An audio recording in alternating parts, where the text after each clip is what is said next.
您现在正在收听的是美国俄亥俄州 Toledo 教会聚会后的分享与见证。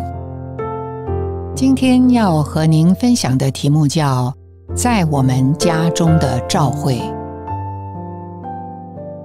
在使徒保罗的许多同工中，有一对夫妇对他来说很特别。这对夫妇就是雅居拉和百基拉。在不同的书信中，保罗都有提及到他们，并且特别说到在他们家中的召会。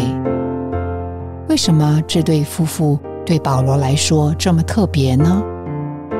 在他们家中的召会又对我们的召会生活、家庭生活有什么启发呢？使徒行传中记载，他们在哥林多与保罗相遇，保罗与他们同是织帐篷的，就和他们同住做工。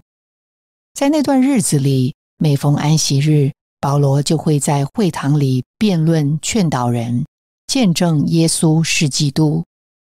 他们对真理，就是新约纳灵的指示的认识，就是借着保罗开始的。在这段与保罗同住的日子里，他们必定受保罗和他话语的吸引，也被保罗在他们家中的生活和见证所滋养。这个在家中的召会的意象，也许就在这个时候种在了他们的里面。这是他们被这个执事、被神的旨意和蓝图构成的开始。圣经中再次提到他们，是在罗马书的最后一章。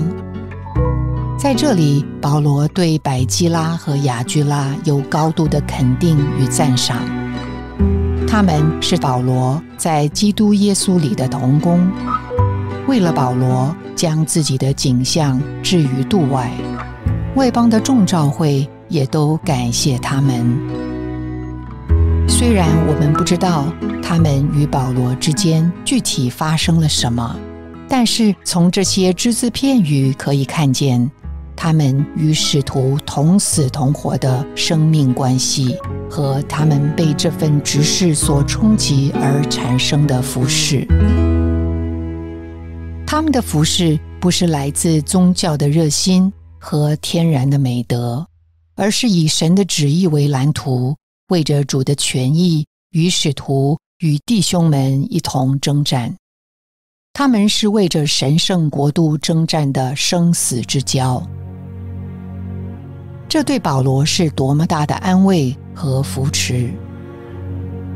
不仅如此，在罗马书的末了，保罗在向他们问安之后，还特别问在他们家中的召会安。这说出他们的家中有召会，召会就在他们的家中。他们生活的内涵，就是那个曾经住在他们家中的新约的执事。他们被这个执事所喂养，活出了一种生活，就是召会生活。这是何等有能力的见证，这是何等有意义的婚姻，这是何等满足的人生。我们感恩这份新约的指示，借着使徒也临到了我们。雅居拉和百基拉所活出的见证，让我们重新审视我们的生活和弟兄姊妹之间的关系。我们的婚姻生活，我们的家庭生活，我们的召会生活，是否活出了这个新约的指示，就是以神的旨意为蓝图，以神的建造为目标的生活呢？让我们的家不仅是一个有力的见证，更成为一个实际的供应站，让人能够有份于并且继续这个新约的指示。愿主今天也问在我们家中的召会安。感谢您的收听，希望您能从今天的信息中得到亮光和启示。你的点赞、留言、分享、转发是我们持续制作的动力。我们的网址是 thechurchintoledo.org。期待我们下次空中再会。